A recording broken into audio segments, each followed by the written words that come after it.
Hi guys, and welcome back to Classic Guitar Rock. I'm Jeremy. Take a minute right now and click that like button. Please hit the subscribe button and take a minute to click that notification bell so you get all the new videos. Today, we are going to talk about 5 easy hacks that can improve your soloing. Now, before we get started with number 1, I want to give a shout out to Gilad Perry. I'm using a backing track of his, and I'll leave a link to his page here at the bottom, but he's got some great backing tracks. And I'm using a backing track that's just called Minor Blues in A, and I'll be using these for most of these little examples. Hack number 1. I call this one periods and commas. And I want you to think, and don't think, oh no, this is an English class. No, it's not an English class, but remember English class. And we talked about the function of a period and a comma. If you remember, a period's job is to say, bang, this complete thought is finished. We're done. A comma's job was to say, okay, I've got this part of the thought done, but there's more coming. Okay? So I want you to think about that when you're playing.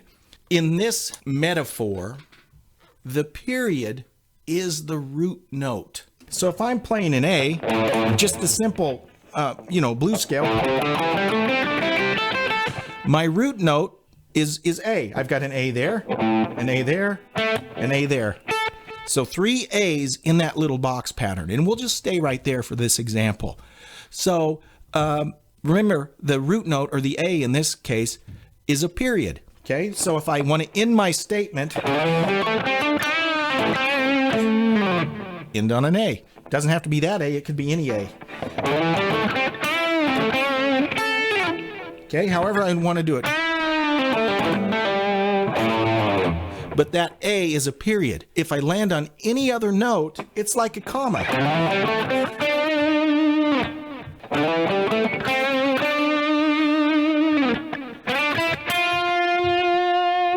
And that would be a weird place to end. That's a comma. There's something else coming.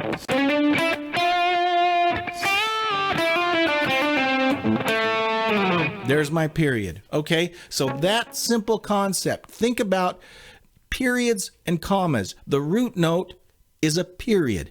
When you end that thought, that statement, end on a period, right? Other notes, and I'm not saying you can't ever break the rule, but in general, the ear wants to hear that resolution. So those other notes,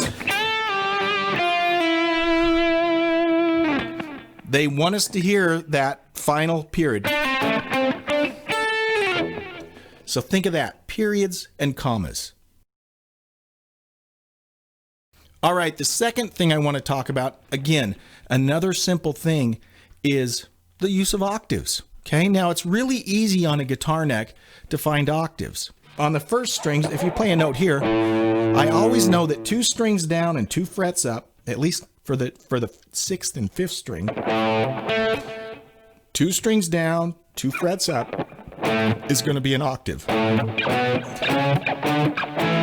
And what I do is I'm just kind of letting my index finger rest on that string in between to deaden it. So you don't really hear it.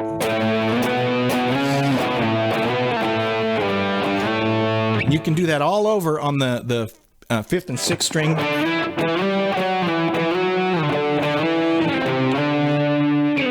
You can even do it up here on the 4th, but remember, for this you've got to go 2 strings down and 2 frets up. But it's the same concept. So let me give you just an example of that with the backing track.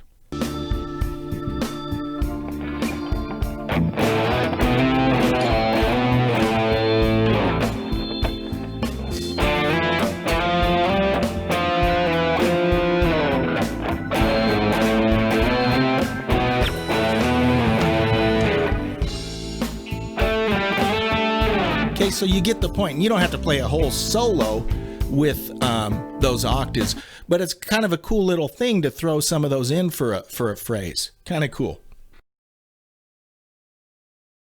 Okay, the third hack I want to share. Anytime I'm playing a regular blues scale,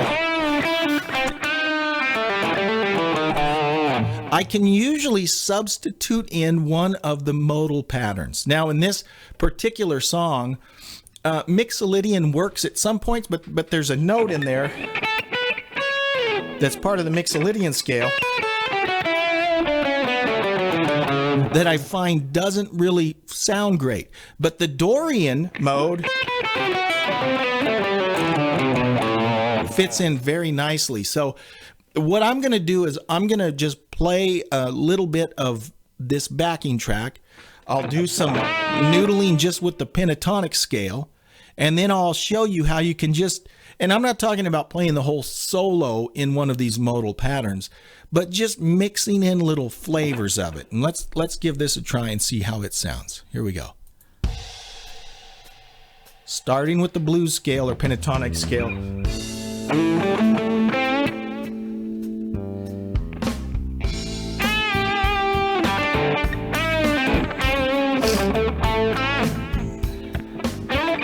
Still pentatonic right here.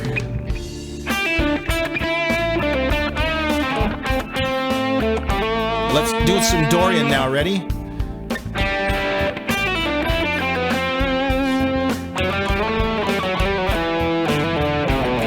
It's a little Dorian, a little more Dorian.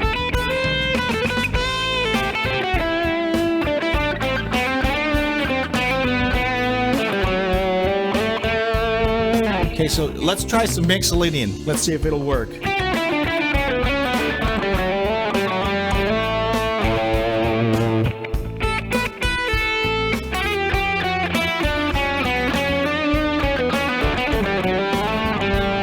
See, some of those notes with the Mixolydian don't sound as good as with the Dorian, but that's the whole point, is you can grab these little chunks of the modes just to spice it up a little bit.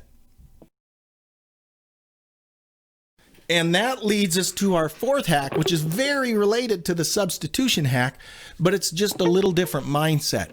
And that is just using some chromaticism. Now, chromaticism is just playing the notes, all the notes, in ascending or descending order. So if we're used to playing a scale, okay, chromaticism would be like playing all of those notes. And that doesn't mean you have to play every single one, but you're just kind of doing a little.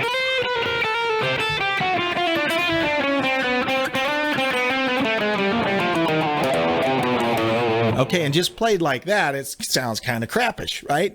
But if you mix it in occasionally, it kind of spices things up a bit. So let's try it again with our backing track. And again, I'll be playing mostly in A pentatonic, but I'll slip in some chromatics, okay?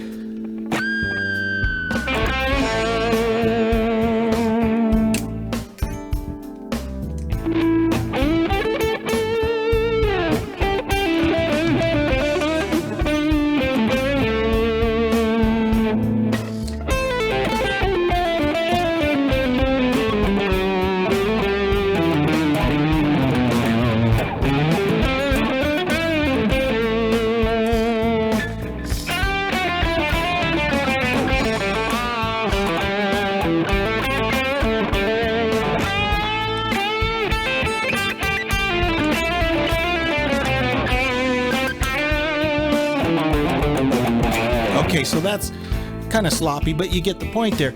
You're not confined to only playing those notes of the pentatonic scale. I think it was Eddie Van Halen. Great quote from Eddie Van Halen. It says, hey, you can play whatever you want if it sounds good, right? And if you look at players like him, and there's other players that, if you were to actually break it down looking at the theory, what they're playing doesn't make sense, but it sounds good. And that's all that matters. And a lot of times making it sound good comes right back to that point about periods and commas. If you land on the period, it's amazing what you can get away with, right? If you land on the period. So let's look at our fifth and final hack. And this is so underwhelming, you'll go, really? But guys, this is huge. And my fifth hack is slow down. And I'm not saying play the whole solo slow, but what I'm saying is slow down. The use of dynamics, you know, throw in some the great players, the ones I consider great players. Michael Schenker, one of the greatest. Man, he'll have these ripping solos and then these crazy wild bends that just sound awesome, rather than just trying to cram as many notes as you can play into your solo. And there's players that do that too. I won't mention any names. But slow down. Use slow playing as part of your arsenal. It doesn't mean you have to play everything slow. It just means spice up a fast song, a fast tempo solo with some slow bends. Slow down a little. Try it out. See what you think. Okay, guys, 5 simple hacks that you can put to work right now to make your playing better. Thanks so much for watching. If you haven't subscribed yet, please take a minute and do so. And we'll see you next time on Classic Guitar Rock. Bye-bye.